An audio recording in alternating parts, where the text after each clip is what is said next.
আসসালামু আলাইকুম, শুভ সকাল। কেমন আছেন সবাই? টেস্ট অ্যান্ড টেলস উইথ সালমার একটি নতুন পর্বে আপনাদের সবাইকে অনেক অনেক আমন্ত্রণ জানাই। আশা করছি আল্লাহর রহমতে আপনারা সবাই অনেক ভালো আছেন। কাছে দূরে যে যেখান থেকে আমাকে দেখছেন, আপনাদের সবাইকে জানাচ্ছি অন্তরের অন্তঃস্থল থেকে শ্রদ্ধা, সম্মান ও ভালোবাসা।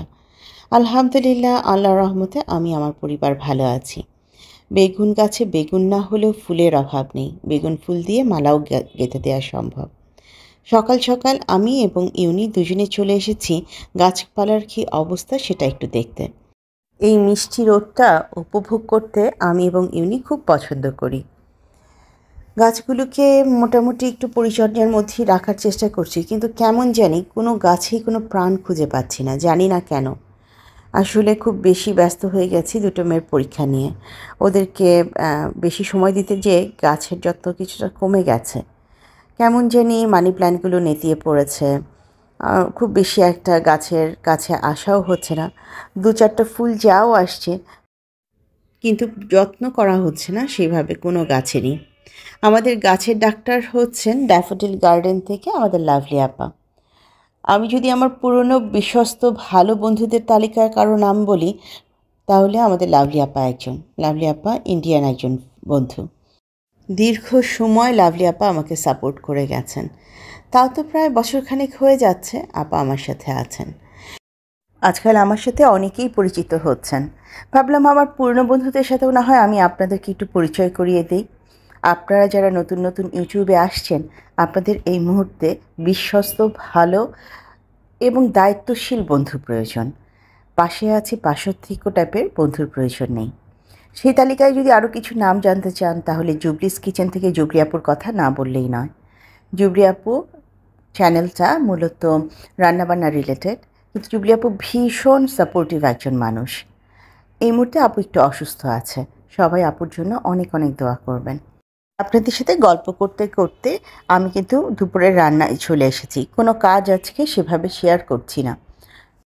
আমার আরও একজন পুরনো ভালো বিশ্বস্ত বন্ধু হচ্ছে গুড লাইফ থেকে পাপড়ি। অনেকেই হয়তো পাপড়িকে চেনেন, অনেকেই হয়তো চেনেন না। দেখুন, যাদের নাম আমি নিচ্ছি তারা অলমোস্ট 1 বছরের উপর আমার সাথে আছেন এবং বিশ্বস্ততার সাথে আমাকে দেখে যাচ্ছেন, আমার পাশে আছেন। সময়ের কারণে, সুযোগের কারণে হয়তো বা 1-2 ভিডিও তাদের ছুটে গেছে, কিন্তু তারা কিন্তু আমাকে জুড়েই আছেন, আমাকে ভুলেও যাননি, ফেলে রেখে চলেও যাননি। আরও একজন খুব ভালো লাগার মানুষ, একজন না 2জন, তারা হচ্ছে আন্তিক্স অ্যাক্টিভিটি থেকে আন্তিক আর ওর মা মিলি। মাঝে মাঝে আমি ওদের কথা বলি। কেন বলি জানেন? আন্তিক ছেলেটা হচ্ছে এমন একটা ছেলে যাকে আপনি অন্তর থেকে ভালোবাসবেন, বাসতে বাধ্য। এই বয়সের ছেলেদের মধ্যে যে ধরনের দুষ্টুমি যা যা থাকে, ও একটু ডিফারেন্ট। ও খুব ভালো একটা ছেলে। পড়ালেখা বলুন, ধর্ম বলুন, বন্ধুত্ব বলুন, মায়ের সাপোর্ট করা বলুন, অনেক বড় ধরনের মোরাল ভ্যালুজ নিয়ে ছেলেটা বড় হচ্ছে। এবং এই ছেলেটা যে বড় হচ্ছে, তার মাই তো তাকে বড় করছে। ওকে বড় করার ক্ষেত্রে আমরা মিলির একটা অদৃশ্য ছাপ পাই, যেখানে আমরা দেখতে পারি একটা মা কী করে সুন্দর করে একটা ছেলেকে বড় করছে। সত্যি মানে আমি যাদের নাম আজকে নিচ্ছি, এদের সাথে আমার আত্মার সম্পর্ক, এদের সাথে আমার লেনদেন স্বার্থের সম্পর্ক না, সম্পূর্ণ আত্মার সম্পর্ক। আমার আরও একজন খুব ভালো লাগার মানুষ হচ্ছে ক্যাচ উইথ মৌ থেকে মৌদি ভাই।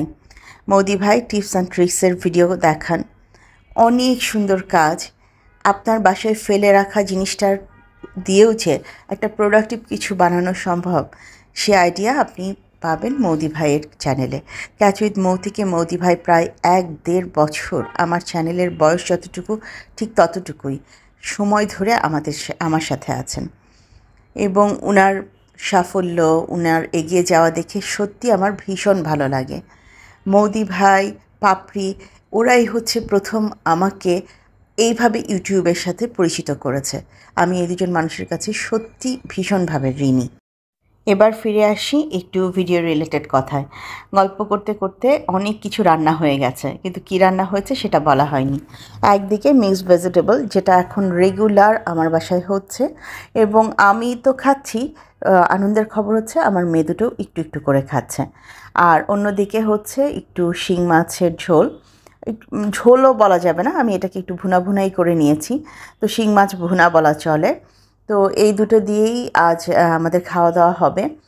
সেদিন যখন খাবার বাড়ছিলাম, আমার খুব প্রিয় একজন দিদিভাই, সুপ্রিয়া ঘরকন্যা থেকে সুপ্রিয়া দিদিভাই, তিনি আমাকে বলেছেন যে আপু তুমি গরম খাবার কোনো প্লাস্টিকের কোনো কিছুতে বেরো না, চেষ্টা করো কাচের কোনো বাটিতে বাড়তে। কথাটা আমার এত ভালো লেগেছে, এটা যে কত গুরুত্বপূর্ণ একটা কথা। আসলে ইউটিউবে এসে আমি যেমন ভালো বন্ধু পেয়েছি, তাদের কাছ থেকে ভালো উপদেশ পেয়েছি, ভালো কাজ করার উৎসাহ পেয়েছি। তো সেখান থেকেই আমি আপনাদের কাছে এই নামগুলো তুলে ধরলাম। এবার আসছি আরেকটা কথায়। আজকাল আমার ভিডিওর কমেন্ট অত্যন্ত ছোট হয়ে যাচ্ছে, অত্যন্ত ছোট মানে ইনশাল্লাহ লাইক করে পুরো ভিডিওটা জুড়েই আছি, ভালো থাকবেন, তো এই ধরনের হয়ে যাচ্ছে। কারণটা একটাই, দিন ছোট হয়েছে, দুটো বাচ্চারই পরীক্ষা চলছে, ডিউটির শিডিউল চেঞ্জ হয়ে গেছে। এত বেশি আসলে ছোট দিনের মধ্যে দৌড়াদৌড়ি করে সবার ভিডিও দেখে শেষ করতে পারছি না। আসলে একটা মানুষের পক্ষে এত মানুষের ভিডিও দেখাও সম্ভব না। চেষ্টা করছি সময় মতন দেখার, যদি না পারছি পরে যেয়ে হলেও দেখে দেওয়ার চেষ্টা করছি। তো আমার এত ছোট কমেন্ট দেখে কাইন্ডলি আপনারা আমাকে ভুল বুঝবেন না। যদি আমার কমেন্ট পান যে আমি এসেছি আপনার চ্যানেলে, তার মানে আমি 100% পুরো ভিডিওটা দেখেই বের হয়ে এসেছি। আমি যদি দেখতে না পারি তাহলে সেখানে আমি যাই না। আমার হাতে যদি 10 মিনিট 12 মিনিট সময় না থাকে, আমি সহজে একটা ভিডিও ক্লিক করি না। আমি পুরো ভিডিওটা দেখব, লাইক দিব, তারপর বের হয়ে আসব। কমেন্টে আমি যাই লিখি না কেন, সে ভিডিও রিলেটেড কথাই লিখি, অথবা ইনশাআল্লাহ পুরো ভিডিও জুড়ে থাকবো এইরকম কথাই লিখি। যাই লিখি না কেন, আমার মেইন দুটো টার্গেট থাকে। একটা হচ্ছে অবশ্যই আমি লাইকটা দিব, 2 নাম্বারটা হচ্ছে ফুল ওয়াচ। আমি 80% 60% দেখে বের হয়ে আসায় বিশ্বাসী নই। আমি আমার জায়গা থেকে অনেস্টলি কাজ করছি, সেই জন্যই আল্লাহ আমাকে কিছু অনেস্ট ভালো মানুষ দিয়েছে আমার পাশে। সে বিশ্বাস থেকেই আমি চেষ্টা করি পরিপূর্ণভাবে আপনাদের ভিডিওটা দেখতে। আমি কিন্তু কখনোই কারো কাছে এই ব্লেমটা করি না যে আপনারা আমার ভিডিও দেখেন না, আপনারা কেটে ছেটে দেখেন, অল্প দেখেন, আপনারা আমার ভিডিও ফুল ভিউ দেন না। এই প্রশ্নটা আমি কোনো দিন কাউকে করি না। কেন করি না জানেন? আপনারা যতটুকু দেখেছেন ওইটুকুই আল্লাহ আমার কপালে রেখেছে, আমার রিজিকে রেখেছে। আমি কেন এগুলো নিয়ে এত অবিশ্বাস করব? কেন আমি আপনাদেরকে অবিশ্বাস করব? কাজেই আল্লাহ আমাকে যেটুকু দিবে সেটাতেই আলহামদুলিল্লাহ। গল্প করতে করতে রান্না শেষ করে খাবার টেবিলে চলে এসেছি। আজকের আয়োজন হচ্ছে শিং মাছ ভুনা, সবজি এবং মেয়েদের মুরগি আগে থেকেই করা ছিল।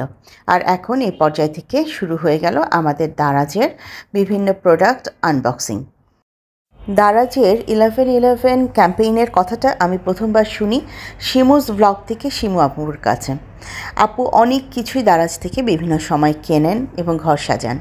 ঘর সাজানোর আইডিয়ার কথা যদি বলেন, তাহলে আমি সেটা শিখেছি শিমু আপু, শারমিন আপু, দীপা আপু, লিপি আপা, ওনাদের কাছ থেকে। লিপি আপার কোনো চ্যানেল নেই, তাতে কী হবে। লিপি আপা আমাকে পার্সোনালি বিভিন্ন সময় সুন্দর সুন্দর আইডিয়া দিয়েছেন আমার চ্যানেলকে এগিয়ে যাওয়ার জন্য, কাজকে সুন্দর করবার জন্য। আর শিমু আপুর কথা, she is such a sweet heart. Shimu আপু আমাকে অনেক কঠিন সময়েও আমার পাশে সাইলেন্টলি থেকেছেন, আমি জানি, সেটা জেনেই বলছি। আবার আমার সব কাজেই তাকে আমি পেয়েছি উৎসাহ দেওয়ার জন্য। এই যে প্রথমেই যে পার্সেলটা দেখলেন, মাইক্রোওয়েভের ঢাকনা, এই আইডিয়াটাও কিন্তু লিপি আপাই কমেন্টের মাধ্যমে আমাকে দিয়েছেন। বলেছে সালমা তুমি মাইক্রোওয়েভের ঢাকনা দিয়ে খাবারগুলো ঢেকে গরম করো, তাহলে মাইক্রোওয়েভ কম ময়লা হবে। আচ্ছা, মেয়েরা তো তাদের আনবক্সিং শুরু করেছে। এখন ম্যাক্সিমাম এখানকার প্রোডাক্টগুলো হচ্ছে মেয়েদের, ওই তাদের বিভিন্ন জিনিসপত্র। সেটা নিয়ে না হয় আমরা পরে কথা বলি। তা আপনারা দেখতে থাকুন মেয়েরা কী কী কিনেছে। আমি যে কথাটা বলতে চাই সেটা হচ্ছে, আমার একটু দাবি আছে শিমু আপু এবং লিপি আপার প্রতি। আমি না চিটাগং গিয়ে কোনো হোটেলে থাকবো না, আমি এই দুজন মানুষের বাসায় থাকবো। আমি দূর থেকে এদের ভালোবাসার উষ্ণতা অনুভব করি। আমি কেন হোটেলে থাকবো বলুন তো? আর শিমু আপু যখন বলে আমার বাসা থেকে পাহাড় দেখা যায়, আমি যেন হারিয়ে যাই আমার ভুটানের সেই বাসাটায়। আমার চোখের সামনে ওই বাসাটার দৃশ্যই বারবার ফুটে ওঠে। তো দাবি তো জানিয়ে দিলাম যে আমি চিটাগং গেলে কার কার বাসায় থাকবো, সেটাও আপনাদের জানিয়ে দিলাম। এবার মিষ্টি ভালোবাসার মিষ্টি একজন মানুষের কথা বলতেই হবে। আমাদের হানিমধু আইডি থেকে বিথি আপুর কথা। ভালোবাসা এক জিনিস আর ভালোবাসায় মুগ্ধতা আরেক জিনিস।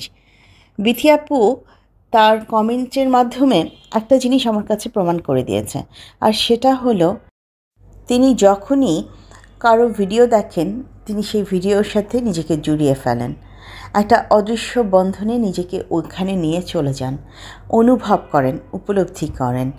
এই ভিডিওগুলো যতক্ষণ চলতে থাকে তিনি সেই পরিবারের একজন সদস্য হয়ে যান। আমি শুধু আমার ক্ষেত্রে বলছি সেটা না, এটা আমি সবার ভিডিওর নিচে আপুর কমেন্ট পড়েই বলছি। আপু ভীষণ উদার মনের, ভীষণ ভালো একজন মানুষ। আল্লাহর কাছে অনেক অনেক কৃতজ্ঞতা প্রকাশ করছি যে এত ভালো একজন মানুষকে আমি আমার পথ চলার সঙ্গী হিসাবে পেয়েছি। এতগুলো পার্সেলের মধ্যে কিন্তু দুটো মাত্র জিনিস আমার পেয়েছেন। প্রথমের ওই ঢাকনাটা, আর পরে যে লণ্ঠন টাইপের যেটা দেখালাম এটা। ডেকোরেশনের এই দুটো জিনিস আমি নিয়েছি, আর বাকিগুলো এই মেয়েদেরই হাবিজাবি জিনিস। তবে আমারও দু একটা জিনিস এখনও আসা বাকি আছে, সেগুলো আবার আপনাদের সাথে দেখাচ্ছি। ইউনি মনোযোগ দিয়ে সব কিছু দেখছে আর মনে মনে ভাবছে এরা তিনজন মিলে এত এত জিনিসের অর্ডার করলো, আমার জন্য কিছু করলো না, আমার কোনো জিনিস এলো না। কিন্তু বিশ্বাস করুন ইউনির জন্য কোনো কিছু অর্ডার করা হয়নি। সে আজকাল গলার ঘণ্টিটাই ঠিক মতন পরে থাকতে চায় না, ওরকম বিড়ালকে কে কী দেবে, কাজে ওর জন্য কোনো কিছু অর্ডার করা হয়নি। আর এটা কি জানেন, এটা হচ্ছে টিথ হোয়াইটেনিং। আমি বুঝলাম না আমার মেয়ে কী বুঝে এটা দিয়েছে। তার নাকি 2 বেলা ব্রাশ করবার পর এই টিথ হোয়াইটেনিং দিলে দাঁত মুক্তার মতন ঝকঝকে হয়ে যাবে। এই যে এটা আমার কাজের জিনিস। আজকাল যেহেতু বিভিন্ন রকম হ্যাঙ্গিং জিনিসপত্র কিনছি, কাজে ডাবল সাইডেড টেপটা আমার খুব বেশি প্রয়োজন ছিল। তো এটাও আমি একটা দারাজ থেকে অর্ডার করে দিয়েছিলাম, সেটা এসেছে। আর কিছু ক্যান্ডেল অর্ডার করেছিলাম, এই যে জেলি ক্যান্ডেলগুলো দেখতে এত সুন্দর লাগছিল। তো ভাবলাম যে এই জেলি ক্যান্ডেল, তারপর ওই ল্যাম্প, এগুলো দিয়ে আমি একটা ডেকোরেশনের পিস রেডি করতে পারি এবং ইনশাল্লাহ সময় সুযোগ মতন সেগুলো কাজেও লাগাতে পারি। সেই জন্য হাতের কাছে এগুলোকে এনে রাখলাম। যখনই যাই সাজাই না কেন তখন অবশ্যই আপনাদের সাথে শেয়ার করব। আচ্ছা চলুন না এখনই একটা রিহার্সাল দিয়ে দেখিয়ে দিই যে কিভাবে সাজাচ্ছি। আপাতত এভাবেই সাজাচ্ছি আমার ওই ছোটো ক্যান্ডেলগুলো এবং এই লণ্ঠনটা। দেখুন তো কেমন লাগছে, জানাবেন। অনেক লম্বা সময় আপনাদের সাথে গল্প করলাম, অনেকের সাথে পরিচয় করিয়ে দিলাম। তো আশা করছি আপনারা সবাই আমার এই প্রিয় আপুদের পাশে পৌঁছে যাবেন, তাদেরকে সাপোর্ট করবেন, তাদের ভালো বন্ধু হিসাবে থাকবেন, তারাও আপনাদের কাছে চলে আসবেন।